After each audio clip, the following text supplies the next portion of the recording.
더 나은 내일을 준비하는 시간 KBS 1라디오 김성환의 시사야. 오늘 소아청소년과 의사들이 폐과를 선언하는 일이 있었습니다. 소아과 간판을 달고는 더 이상 병원을 운영할 수 없다, 이런 얘기가 되는 건데요. 그래서 소아 의료와 관련 없는 다른 길을 찾겠다는 얘기까지 하고 있습니다. 국민건강지킴이 역할을 해온 소아청소년과 병의원이 왜 이런 선택을 할 수밖에 없었던 건지 임현택 대한소아청소년과 의사회 회장 연결해서 얘기 나눠보도록 하겠습니다. 회장님 안녕하십니까? 네, 안녕하십니까? 네, 오늘 폐과를 선언하셨어요. 이게 폐과라는 게 어떤 의미입니까? 오늘 오신 기자님들도 굉장히 그 부분에 대해서 이제 궁금해 하셨는데요. 네. 폐과라는 의미는 저희가 이제 도저히 더 이상은 그 소아과 의사들이 아이들 건강을 돌보는 일을 하는 사람들이잖아요. 예. 근데 이제 그 돌보는 일을 할 수 있는 여건이 도저히 안 될 것 같다. 네, 그런 말씀입니다. 그러면 쉽게 표현해서요. 지금 의원의 경우에는 소아청소년과 전문의 뭐 이렇게 해가지고 어떤 의원 그 명칭을 이제 내걸잖아요. 근데 네. 소아청소년과를 내걸지 않겠다는 뜻입니까? 아니면 네, 다른 그렇습니다. 다른 거를 표방한다는 뜻인가요? 전문의의 어떤 분야들이 다 정해져 있는 거 아닙니까? 네, 그 기자님들한테도 말씀드렸지만 네. 알기 쉽게 말씀드리면 아이들 대상으로 하는 그 일이 아니라 제가 아주 알기 쉽게 말씀드린 게 예. 이제 노키즈 존에 해당되는 일을 하겠다. 그러니까 아이들 그 병을 보지 않겠다라는 그런 말씀이죠. 근데 왜 이런 선택을 하시게 된 건지 들을 수 있을까요? 저희도 참 이게 그 가슴 아프고 안타까운 일이죠. 예. 이게 저희는 그 대부분 선생님들이 저도 마찬가지지만 아이들 정말 좋아해서 그리고 예.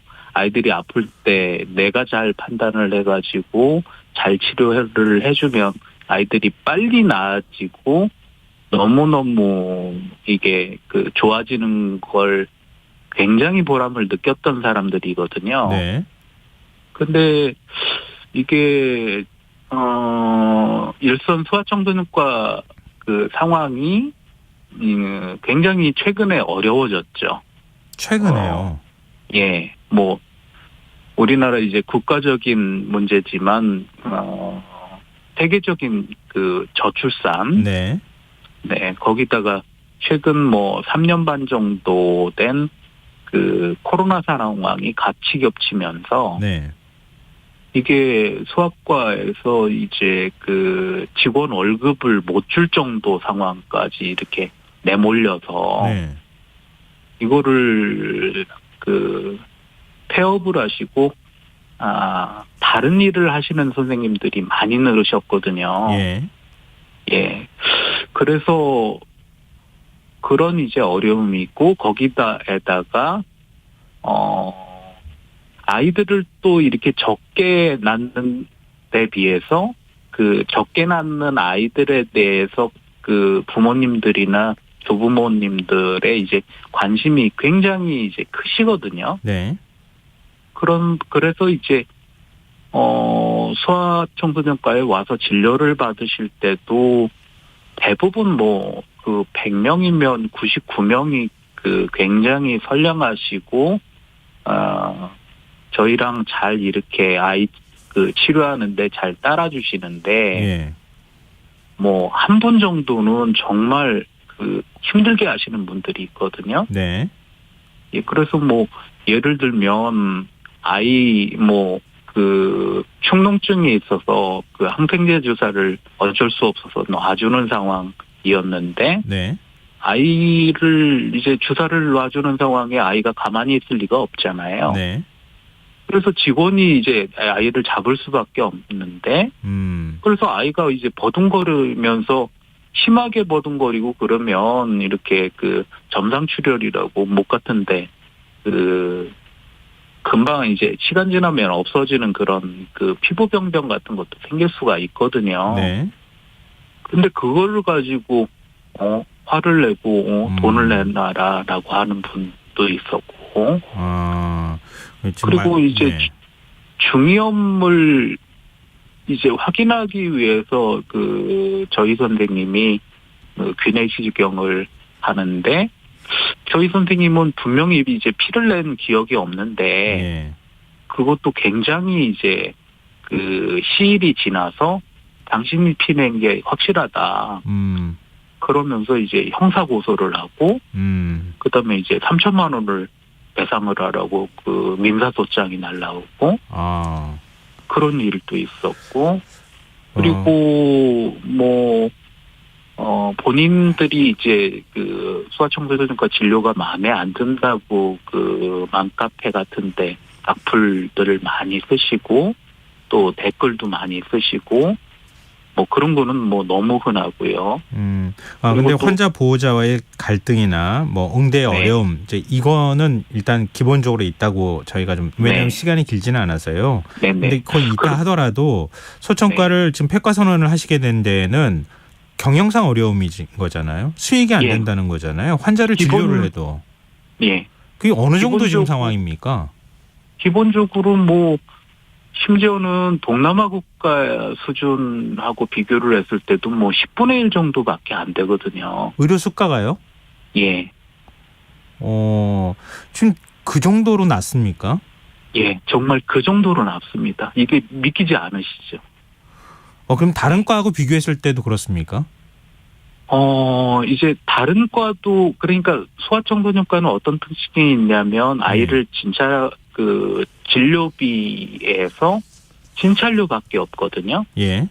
다른 과 같은 경우는 예를 들어서 MRI를 찍는다든가 무슨 어떤 처치를 한다든가 네. 수술을 한다든가 이게 조금 더 이렇게 진료비가 많이 나올 수 있는 다른 이제 먹거리가 있죠. 예. 근데 이제 저희 같은 경우는 아이를 대상으로 그런 거를 할 수 있는 게 하나도 없기 때문에 오로지 진찰료뿐인데 네네.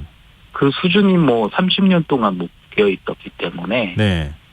네, 힘든 상황이라는 겁니다. 최근 정부가 소아청소년과 예를 들면은 응급의료 체계를 개선한다거나 이런 대책을 내놓은 적이 있지 않습니까? 네. 근데 그런 대책하고는 아무 상관없는 겁니까? 이제 보건복지부에서 내놓은 이제 대책이 그 대통령께서 말씀하셨던 대책은 굉장히 이제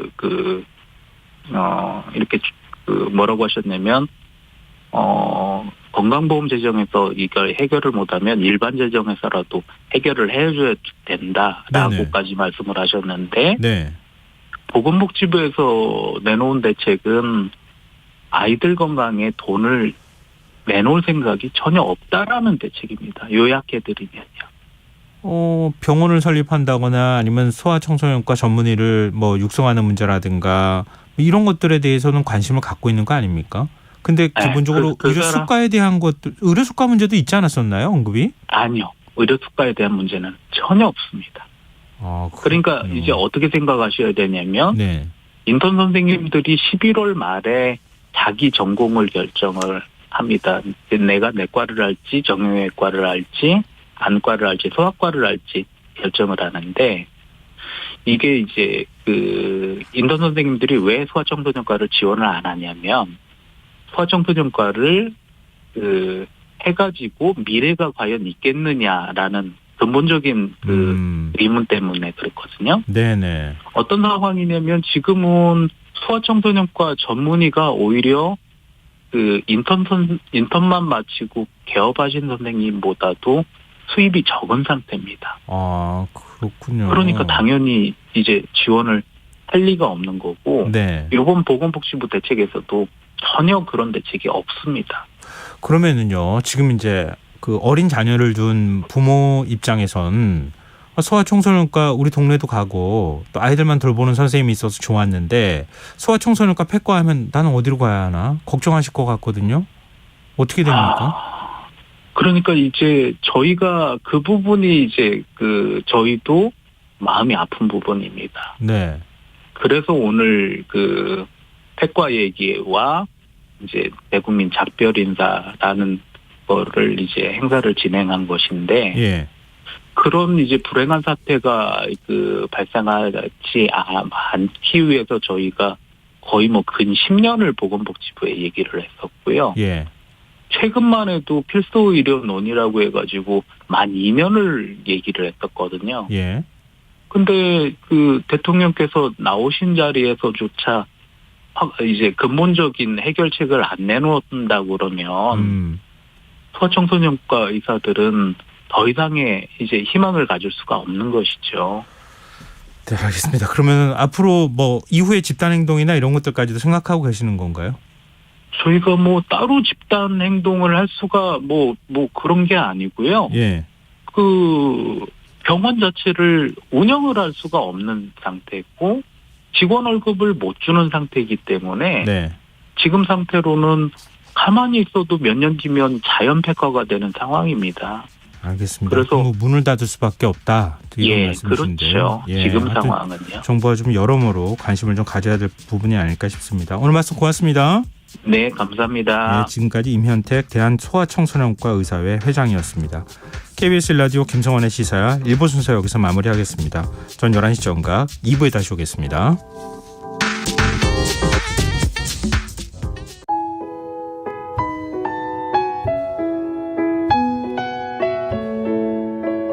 경제적인 어려움에 처한 위기 가정들이 늘고 있습니다. 복지 사각지대에 처해 있는 가정들을 미리 찾아서 지원하고 위기로부터 구하는 일이 시급한데요. KBS 강태원 복지재단은 전국의 복지관과 연대해 복지 사각지대에 있는 위기 가정들을 찾아서 지원하는 운동을 시작합니다. 생활고로 인해 소중한 생명과 가정이 파탄나는 비극이 다시는 일어나지 않도록 이 일에 함께해 주십시오. 지역 복지 전문가로서 누구보다 위기 가정을 잘 찾아낼 수 있는 복지관과 관계자 여러분들의 많은 참여를 기다리고 있습니다. 지금 바로 KBS 강태원 복지재단 홈페이지에서 신청해 주세요. KBS 강태원 복지재단.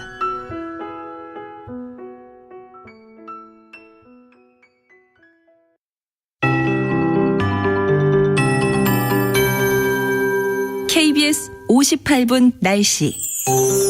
내일은 전국이 대체로 맑겠고 제주도는 구름 많겠습니다. 수도권과 강원도, 일부 충청권과 전남권, 경북권 내륙에 건조주의보 발효 중입니다. 그 밖의 지역도 대기가 점점 메말라 가겠으니 화재 발생에 각별히 주의하시기 바랍니다. 오전까지 서해안을 중심으로 가시거리 200m 미만의 짙은 안개가 끼겠습니다. 그 밖의 내륙에도 안개 낀 곳 있겠으니 안전운전 하시기 바랍니다.